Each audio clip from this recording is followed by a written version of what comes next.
Nunca imaginé que escribiría algo así. Pero aquí estoy, sentado en mi coche frente a una cafetería casi vacía, un Starbucks en la calle Alcalá, en pleno centro de Madrid. Son las 6:42 de la mañana. Mis manos todavía tiemblan y tengo los ojos rojos de no haber dormido ni un segundo. No puedo volver a entrar a mi propia casa, no después de lo que escuché ayer, no después de que todo en lo que creí durante 17 años se desmoronara en una tarde cualquiera. Ayer no empezó con nada fuera de lo normal. Una reunión con clientes cancelada a última hora porque el otro tipo tenía un asunto familiar. Así que en lugar de quedarme en la oficina como siempre, decidí trabajar desde casa. Algo que hago de vez en cuando desde la pandemia. No avisé a mi esposa, Lucía, ni le mandé mensaje a nuestra hija, Clara. Después de tantos años juntos, ¿quién necesita avisar cada movimiento? Creía que tenía una familia normal, una esposa buena, una hija encantadora. Todo en calma. Me equivoqué. Aparqué el coche en el garaje, luego entré por la puerta lateral como suelo hacer. En mi mente solo pensaba en un café caliente y una tarde tranquila frente al ordenador.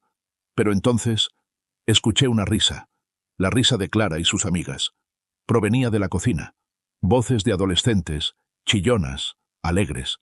Estuve a punto de entrar a saludarlas, pero me detuve justo al llegar al marco de la puerta.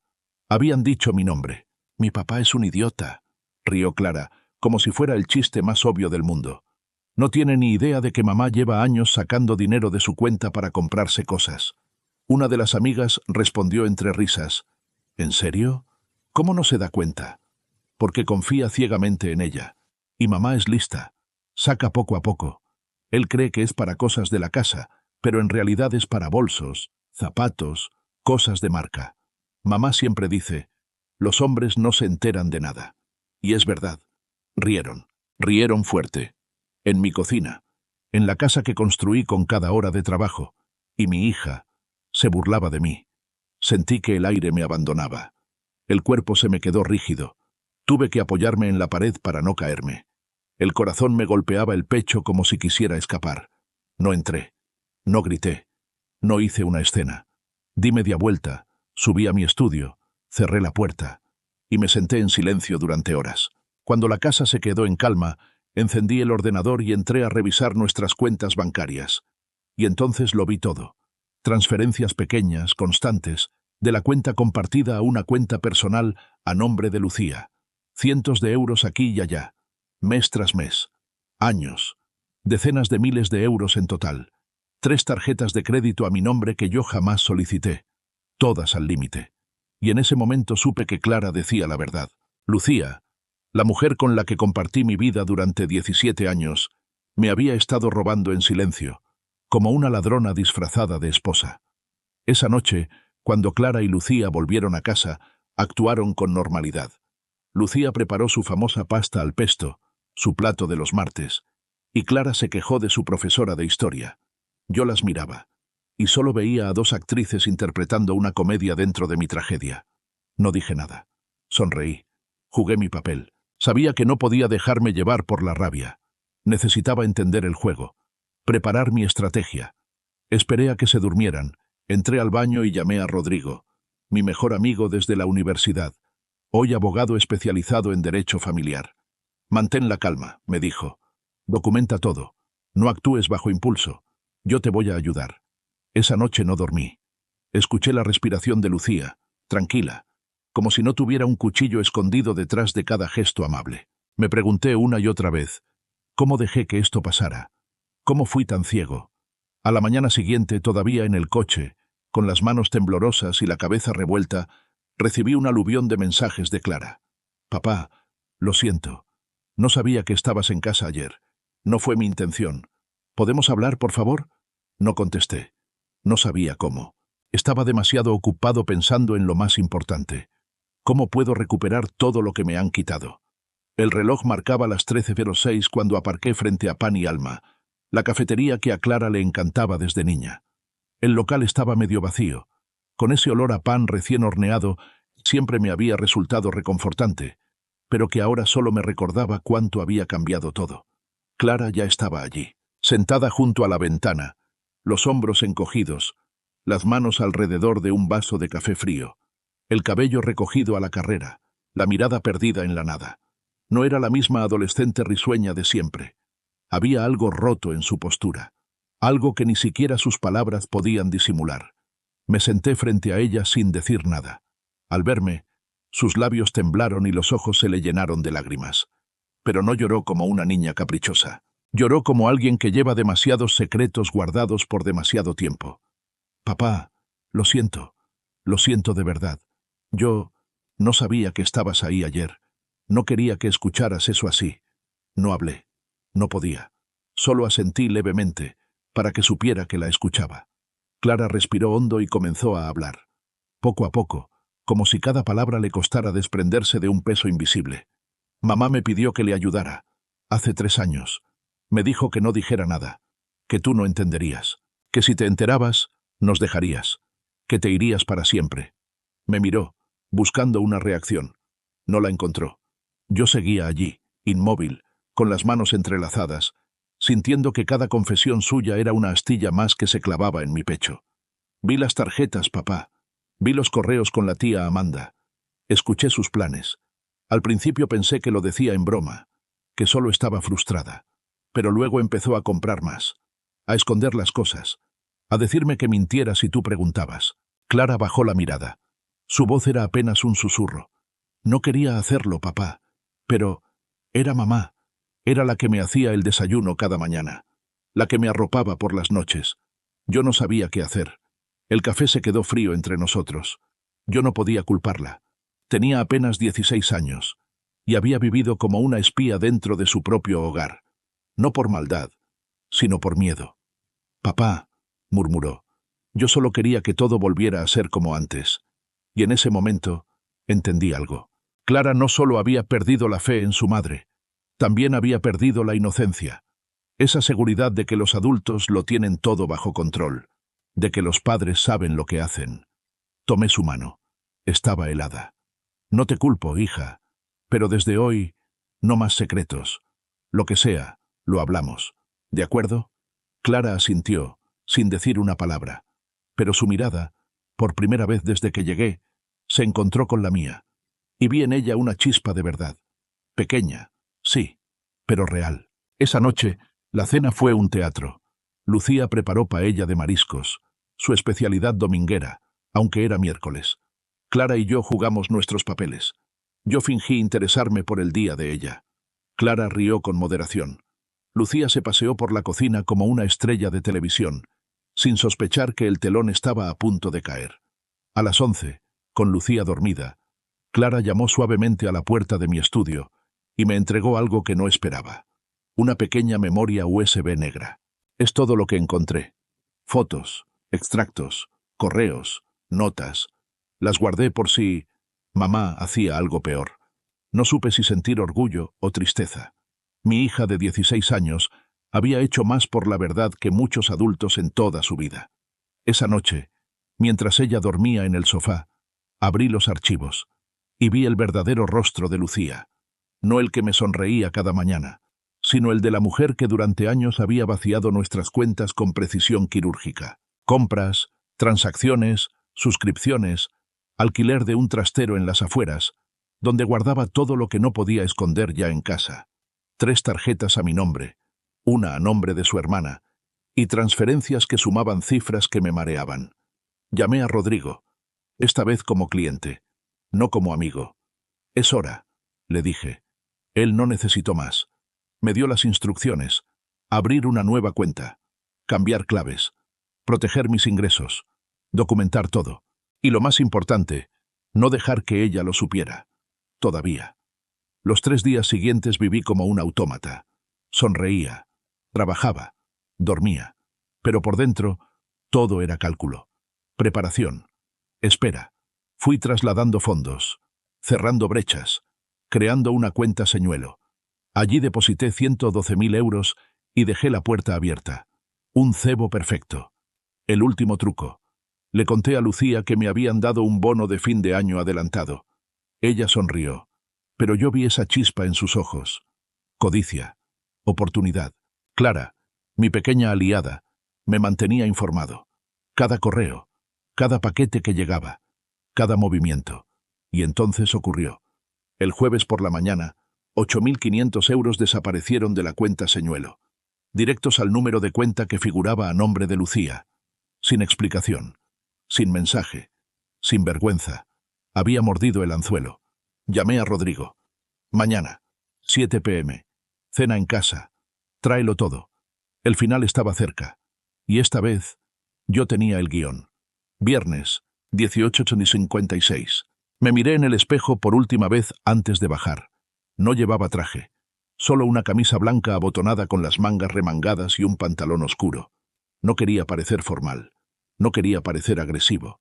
Solo quería parecer exacto. Clara bajó detrás de mí, en silencio, sosteniendo una carpeta roja donde había organizado cada prueba, cada factura, cada imagen. La misma niña que hace una semana me pedía dinero para el cine. Ahora era mi escudera en una batalla que ninguno de los dos pidió librar. Rodrigo ya estaba en casa. Estaba en el estudio, repasando por última vez los 3 dosieres que había armado como si fueran informes periciales. Su voz, cuando me saludó, fue seca, profesional. ¿Estás seguro de hacerlo así?, preguntó. Quiero que se sepa todo. No solo por mí, por Clara, por la verdad. Asintió, y guardó los documentos en su maletín. A las 19:08, el timbre sonó. Lucía abrió la puerta con su sonrisa de siempre. Llevaba un vestido azul oscuro y una coleta baja. Se veía radiante. El olor de la lasaña recién horneada llenaba la casa. Kyle y Mercedes, sus padres, entraron con una botella de vino de Rioja y 2 besos en las mejillas. «¡Qué alegría veros!», dijo Lucía, mientras colgaba sus abrigos. Nadie sospechaba nada. Clara y yo intercambiamos una mirada. Sabíamos que no habría vuelta atrás. Durante los primeros 20 minutos, todo fue una comedia. Hablamos del clima, del tráfico en Gran Vía, de la rodilla operada de Kyle y del último viaje de Mercedes al norte. Rodrigo se mantuvo al margen, con una copa de vino, como si fuera un amigo más. Lucía iba y venía de la cocina, encantadora, pendiente de todo. Cuando colocó la fuente de lasaña sobre la mesa y se sentó, supe que era el momento. Antes de empezar a cenar, dije, con calma, hay algo importante que necesito compartir con vosotros. El ambiente cambió de golpe. Kyle dejó el tenedor. Mercedes frunció el ceño. Lucía giró lentamente la cabeza hacia mí. Últimamente he notado movimientos extraños en nuestras finanzas, continué. Así que investigué un poco. No soy experto, pero encontré cosas. Saqué el primer dossier del maletín y lo dejé sobre la mesa, justo entre los platos. Clara miraba fijamente su vaso de agua. Lucía no dijo nada, ni se movió. Transferencias, dije. Pequeñas, repetidas. De la cuenta compartida a una cuenta personal. Durante 7 años. Cientos de operaciones. Total, más de 70.000 euros. Mercedes se llevó la mano a la boca. Kyle frunció el ceño. Lucía, murmuró su madre, incrédula. Ella respiró hondo. Luego, con una sonrisa tensa, respondió. ¿Estamos hablando de esto ahora? ¿En la mesa? ¿Delante de mis padres? Exactamente, respondí. Porque ya es hora de dejar de fingir. Abrí el segundo dossier. Fotos. Capturas de pantalla. Emails. Compras con 3 tarjetas de crédito a mi nombre que yo jamás había solicitado. Todas al límite. Zapatos. Bolsos. Dispositivos electrónicos. Todo meticulosamente documentado. Mercedes murmuraba. No puede ser. No puede ser. Como un mantra. Kyle solo la miraba, esperando algo. Una explicación. Una negación. Algo. Lucía se levantó. Tomó la servilleta con cuidado. La dejó sobre su plato. Luego nos miró. ¿Y? ¿Qué queréis de mí? ¿Una disculpa? ¿Una confesión? Muy bien. Sí. He usado dinero. He comprado cosas. Porque merezco algo de vida. Porque tú, me señaló con el dedo, has sido siempre un controlador. Porque esta casa es una jaula disfrazada de hogar. Me quedé en silencio. Rodrigo ni se inmutó. Clara temblaba. No es solo dinero, dije. Y abrí el tercer dossier. La última imagen era la del trastero alquilado. Cajas y más cajas con etiquetas. Recibos. Registros de acceso. Incluso fotos donde Lucía posaba con sus compras, enviadas por correo a su hermana Amanda, donde decía, él no tiene ni idea. En cuanto Clara esté en la universidad me largo. Mercedes se levantó bruscamente de la mesa. Kyle cerró los ojos con fuerza. Rodrigo dejó su copa sobre el mantel. El silencio pesaba como una losa. Lucía cruzó los brazos. ¿Y qué? ¿Ahora me vais a crucificar todos? ¿Yo soy la mala? ¿La bruja codiciosa? ¿Acaso alguna vez os preguntasteis cómo me sentía? ¿Lo sola que me sentía? Esto es lo que hacéis los hombres. Fingís sorpresa cuando vuestra perfección se ve desafiada. Entonces ocurrió algo que ni yo esperaba. Clara se puso de pie. «Mamá, por favor», dijo con la voz temblorosa. «Basta». Lucía giró hacia ella, como una gata acorralada. «¿Tú también? ¿Tú me vas a juzgar ahora?» Clara sacó su móvil. Pulsó en la pantalla. Un audio comenzó a reproducirse. La voz de Lucía, clara, nítida, diciendo: «Rodrigo no tiene ni idea. Estoy ahorrando. En cuanto Clara entre en la Complutense, retiro todo y desaparezco. No pienso vivir una vejez amargada con él». Kyle se quedó blanco. Mercedes soltó un sollozo. Lucía se quedó sin aire. Su mirada oscilaba entre el odio y el miedo. «Lucía», dije, con una frialdad que ni yo reconocía en mí mismo. «Las tarjetas están bloqueadas, las cuentas protegidas. El dinero que tomaste, especialmente los últimos 8.500 euros, ya están documentados. Rodrigo se encargará de todo». Lucía retrocedió un paso, luego otro. No gritó, no lloró. Subió las escaleras. 15 minutos después, bajó con una maleta de mano. «Me voy a casa de Álvaro. Al menos él sabe lo que una mujer vale. Os vais a arrepentir. Todos». Nadie respondió. Nadie se movió. Cuando la puerta se cerró, Mercedes se derrumbó en el sofá. Kyle me puso una mano en el hombro y solo dijo: «Gracias por hacerlo con dignidad». Clara se sentó a mi lado. No dijo nada. Solo apoyó su cabeza en mi brazo. Y por primera vez, en mucho tiempo, sentí que el silencio no era vacío. Era paz. Esa noche, la casa parecía otra. El salón aún olía a lasaña, pero nadie tenía hambre. Mercedes se quedó dormida en el sofá, con los ojos hinchados de tanto llorar.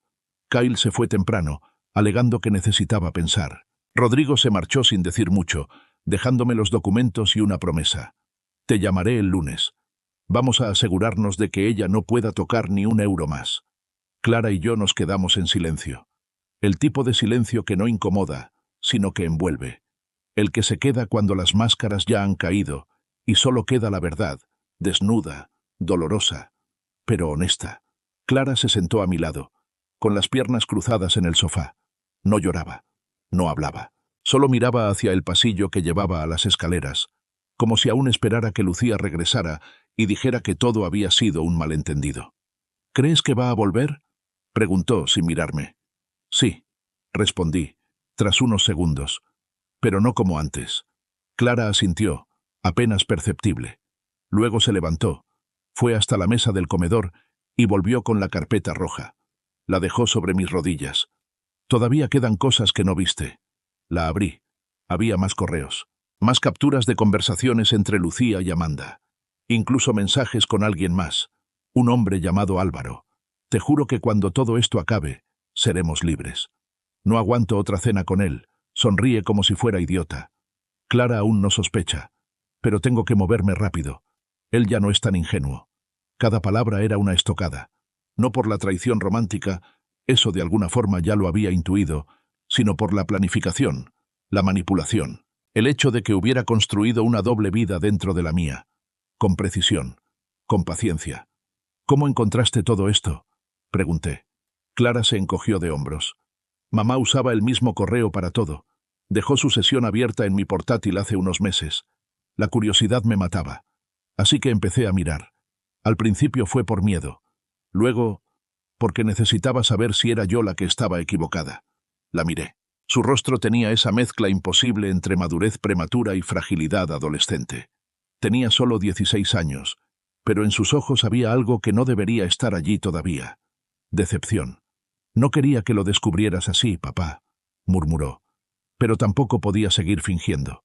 Me levanté, fui hasta la cocina y serví 2 tazas de manzanilla, la suya con miel, como le gustaba desde niña. Cuando regresé, ella ya se había acurrucado con una manta. Nos sentamos juntos en el sofá. la luz tenue de la lámpara iluminando apenas la habitación. ¿Sabes?, le dije. A veces, cuando eres adulto, te crees que puedes proteger a tus hijos de todo. Que si trabajas lo suficiente, si mantienes la casa en orden, si pagas las facturas a tiempo, entonces estás cumpliendo. Pero se me olvidó algo esencial: mirar, escuchar, estar. Clara no dijo nada, pero su mano buscó la mía. No es tu culpa, papá. Mamá, ella siempre supo cómo esconderse. Sí, pero me escondí yo también, dije, con la voz rota. Me escondí en el trabajo, en la rutina, en pensar que todo estaba bien solo porque nadie gritaba. Pasamos así casi una hora, solo respirando, sintiéndonos vivos, juntos. A eso de las 11:30, Clara se giró hacia mí y me dijo algo que no voy a olvidar jamás. Gracias por no marcharte. Gracias por quedarte a pesar de todo. Tuve que tragar saliva antes de responder. Siempre me quedaré, incluso cuando no lo merezca, incluso cuando no sepa cómo, porque tú eres lo único real que queda de todo esto. Esa noche, Clara durmió en la habitación de invitados, pero dejó la puerta entreabierta, como si necesitara saber que yo seguía ahí, al otro lado del pasillo. Y yo dormí por primera vez en muchos días, no profundamente, no sin sueños, pero dormí con una certeza nueva. La verdad, por cruel que sea, es un terreno más firme que cualquier mentira bien decorada. Al día siguiente, Clara me pidió que no la llevara a casa de Lucía. No quiero estar ahí. No por ahora. Necesito espacio. Necesito pensar. La llevé a casa de su amiga Marta, donde la madre, una mujer dulce, de voz suave y mirada clara, la recibió con un abrazo largo y sin preguntas. Clara me miró antes de entrar. ¿Vamos a estar bien, papá?, asentí. No porque tuviera todas las respuestas, sino porque, por primera vez en mucho tiempo, estaba dispuesto a encontrarlas. Cuando regresé a casa, el silencio me abrazó, pero no me asustó. Me senté en la cocina, frente a la misma mesa donde una vez me sentí traicionado. Tomé un cuaderno y comencé a escribir. No sobre Lucía, ni sobre Álvaro, ni sobre el dinero, sino sobre Clara, sobre lo que significaba tener una hija valiente, una aliada, una verdad. Y entendí algo que me cambió para siempre. Puedes perder una pareja, una cuenta bancaria, incluso tu orgullo. Pero si todavía tienes alguien con quien puedas mirar al futuro sin fingir, entonces aún tienes esperanza. Pasaron 5 días. 5 amaneceres sin el sonido de los tacones de Lucía sobre el suelo de madera, sin el olor de su perfume en el pasillo, sin sus preguntas mecánicas. ¿Has visto mis llaves? ¿Qué quieres para cenar? ¿Has pagado la luz? 5 días de respirar diferente. Durante ese tiempo, Clara permaneció con Marta. Me mandaba mensajes cada noche y una foto cada mañana con su tostada favorita o con el gato dormido en su regazo. Estaba en paz, y esa paz era todo lo que necesitaba saber. Yo, en cambio, pasé esos días recopilando, ordenando, clasificando. Rodrigo y yo nos vimos 2 veces más. En su despacho de la calle Fuencarral, rodeado de estanterías repletas de códigos civiles y sentencias impresas en papel reciclado. Me explicó todo: qué esperar, qué evitar, qué blindar. Firmamos documentos, presentamos pruebas, iniciamos los primeros movimientos para congelar cuentas y bloquear el acceso de Lucía a cualquier recurso común. Va a atacar por la vía emocional, me advirtió. Después, por la legal. Y si puede, también por la reputacional. Yo asentí. No con miedo, sino con una certeza tranquila. Ya no estaba solo. Y sobre todo, ya no estaba ciego. El lunes, a las 9:17 de la mañana, llegó el primer mensaje. Tenemos que hablar. No como enemigos, como adultos. No respondí. A las 14:40, otro. No puedo creer que después de tantos años me trates como una ladrona. A las 20:06, el tercero. He hablado con mi abogado. Quiero lo que me corresponde. No más. Solo lo justo. Lo justo. Esa palabra resonó como una campana oxidada en mi cabeza. ¿Qué sabe de justicia alguien que lleva años saqueando en silencio? El miércoles, la cita fue formalizada. Viernes, 10 a.m. Encuentro en la oficina del abogado de Lucía. Rodrigo insistió en que yo fuera, pero que no hablara demasiado. Escucha, observa, y deja que yo me encargue. Ese viernes amaneció gris. Madrid se cubría de una niebla que olía a invierno anticipado. Llegamos puntuales. La oficina era aséptica, moderna, con muebles escandinavos y cuadros abstractos. Lucía ya estaba allí. Llevaba un blazer beige y el pelo suelto.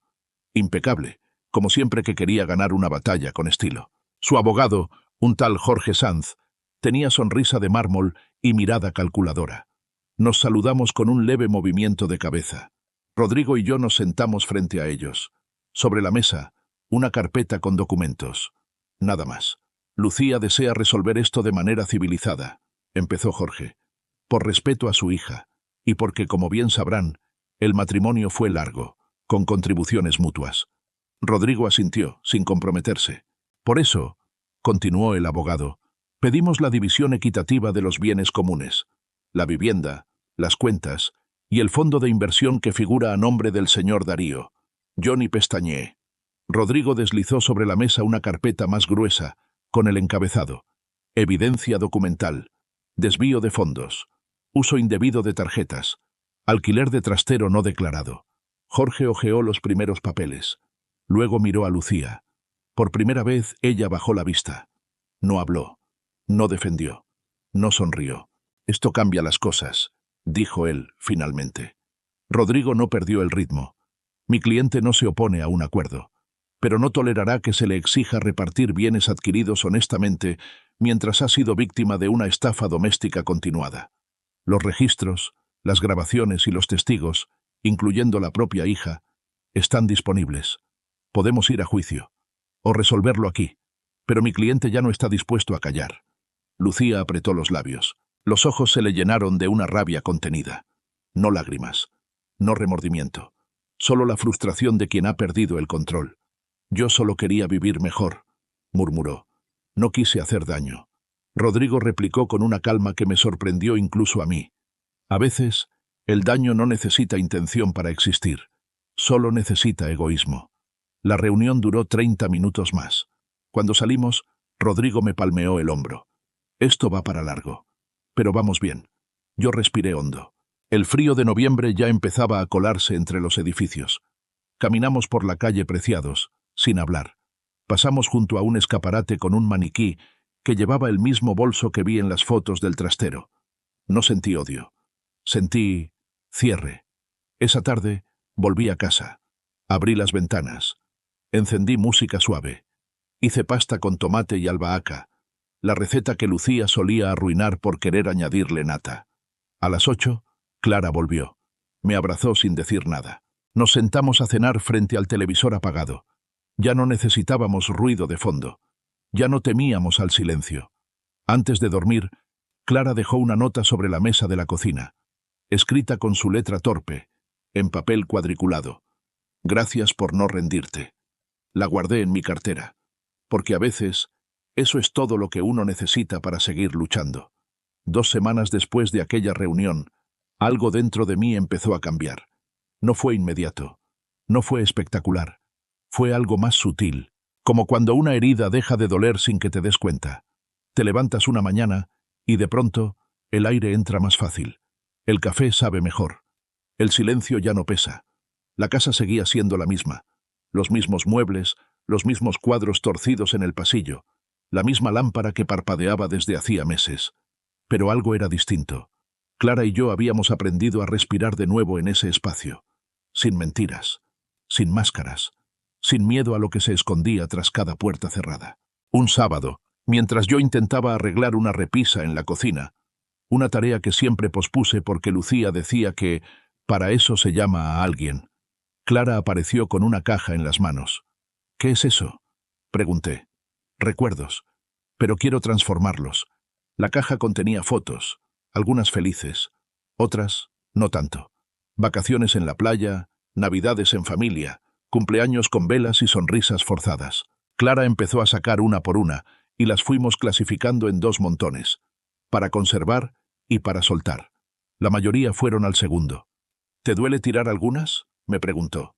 No, porque sé que lo que vale lo llevo aquí, dije, señalando el pecho. Ella sonrió. Esa sonrisa suya, sincera, sin culpa ni tristeza, era mi mayor victoria. Esa misma tarde salimos a caminar. El sol de otoño acariciaba Madrid con una luz dorada y serena. Pasamos por el Retiro, nos detuvimos frente al estanque, compramos castañas asadas en una esquina. Por un momento, todo parecía simple, como si volviéramos a ser padre e hija sin el peso de la traición sobre los hombros.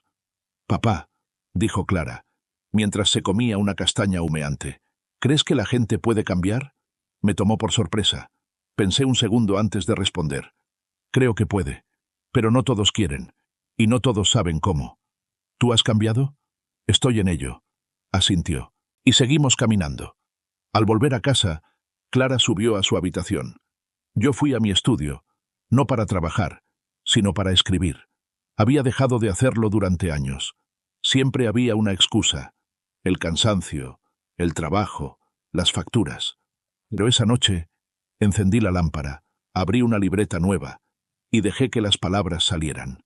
Hoy, mi hija y yo caminamos como si el mundo no nos hubiera roto. Quizá porque, en el fondo, sabemos que no importa cuánto te rompas, si aún conservas las manos para recoger los pedazos. El lunes siguiente, Clara pidió ver a su terapeuta de nuevo. Salió de la sesión con los ojos rojos, pero con la espalda recta. «Le conté todo», dijo, y me sentí libre. Yo solo pude abrazarla. A veces, las palabras sobran. Esa noche, cenamos sopa de lentejas, la receta de mi abuela, la que Lucía siempre consideró comida de pobres. Clara comió 3 platos, yo 2. El silencio entre nosotros era cómplice, no incómodo. Antes de irse a dormir, Clara se detuvo en la puerta de mi habitación. «Papá, si tú quieres empezar de nuevo en otro sitio, yo te sigo». Me quedé mirándola, conmovido. «No hace falta cambiar de casa», respondí. «Basta con cambiar la manera en que la habitamos». Clara asintió. Cerró la puerta. Y por primera vez en muchos años, supe que ya no necesitaba mudarme para sentirme en casa. Ese fue el comienzo. Sin grandes anuncios. Sin finales de película. Solo una hija, un padre. Y una verdad que ya no dolía. Pasó casi un mes sin noticias de Lucía. Ni mensajes, ni llamadas. Ni a mí, ni a Clara. Supimos por Mercedes, su madre, que estaba viviendo con Álvaro, en un piso pequeño cerca de la estación de Chamartín. También supimos que el idilio no era tan dorado como ella había imaginado. Álvaro, al parecer, tenía de encantador lo mismo que de inconstante. Y Lucía empezaba a sentir el vértigo de un futuro que, por primera vez, no podía controlar. Pero no fue hasta el segundo viernes de diciembre que reapareció. Lo hizo a su manera, no con una disculpa, no con una conversación franca. Lo hizo con un burofax, solicitud de revisión de bienes matrimoniales, petición de compensación por años de dedicación al hogar, petición de régimen compartido para Clara. Lo último fue lo que me heló la sangre. Clara ya tenía 17. Era libre de decidir. Pero Lucía, incluso ahora, quería maquillar su codicia con la máscara de una madre preocupada. Rodrigo vino en cuanto le mandé el escaneo del documento. Leyó en silencio, su ceño cada vez más fruncido. «Sabíamos que esto podía pasar», dijo finalmente. «Pero esta vez, tú decides cómo quieres responder». Lo pensé 2 días. 2 días en los que Clara me preguntó varias veces por qué estaba tan callado, y yo solo respondía con una sonrisa cansada. No quería que volviera a sentir que su mundo podía romperse otra vez. Al tercer día, escribí una respuesta, no jurídica, no defensiva, solo mía. La imprimí, la metí en un sobre, y la entregué en mano, el miércoles por la tarde, frente al portal de Chamartín, donde Lucía bajó con abrigo largo, gafas oscuras, y ese aire de superioridad que siempre le gustó exhibir. «¿Y esto qué es?», preguntó, mirando el sobre. Mi respuesta: «Léela cuando estés sola». No dijo nada más. Se dio la vuelta. No volví a verla. Esto fue lo que escribí. «Lucía, durante 17 años construimos algo que por un tiempo pareció real. Hubo momentos buenos, hubo amor, hubo una familia. No lo niego. Pero también hubo sombras, secretos, mentiras que cavaron un vacío entre nosotros mientras yo intentaba mantener un techo, una rutina, una hija protegida del ruido. Tú elegiste otro camino. Está bien, no te juzgo. Todos tenemos derecho a buscar la vida que creemos merecer. Lo que no aceptaré es que uses a Clara como moneda, porque ella No es una extensión de tus errores, ni una herramienta de negociación. Es una persona, y ha vivido suficiente para decidir por sí misma. No quiero pelear. No quiero arrastrarte por tribunales, ni manchar más lo que alguna vez compartimos. Solo quiero paz.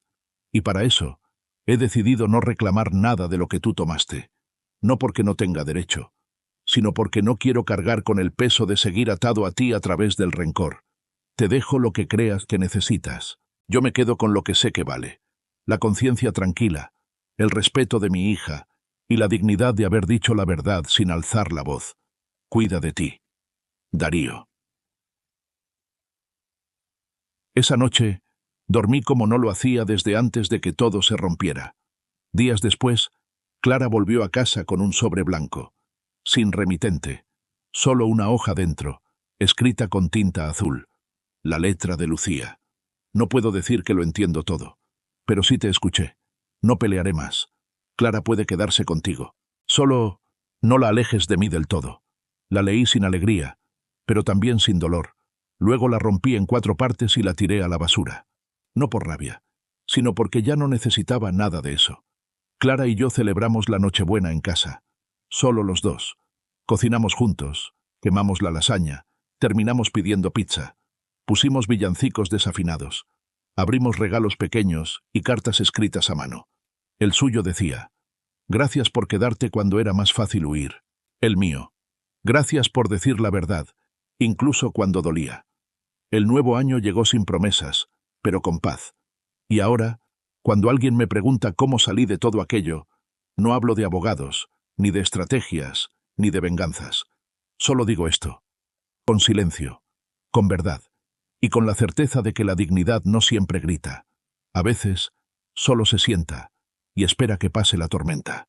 Y si esta historia tocó alguna fibra dentro de ti, si alguna vez has tenido que reconstruirte desde las ruinas de una traición silenciosa, o si simplemente encontraste un poco de ti mismo entre estas líneas, te invito a dejar un comentario, compartir este video con quien más lo necesite y suscribirte al canal. Aquí contamos historias reales, profundas, con cicatrices que hablan y con silencios que también curan. Gracias por estar aquí. Nos vemos en la próxima historia, donde la verdad, por más dolorosa que sea, siempre encuentra su voz.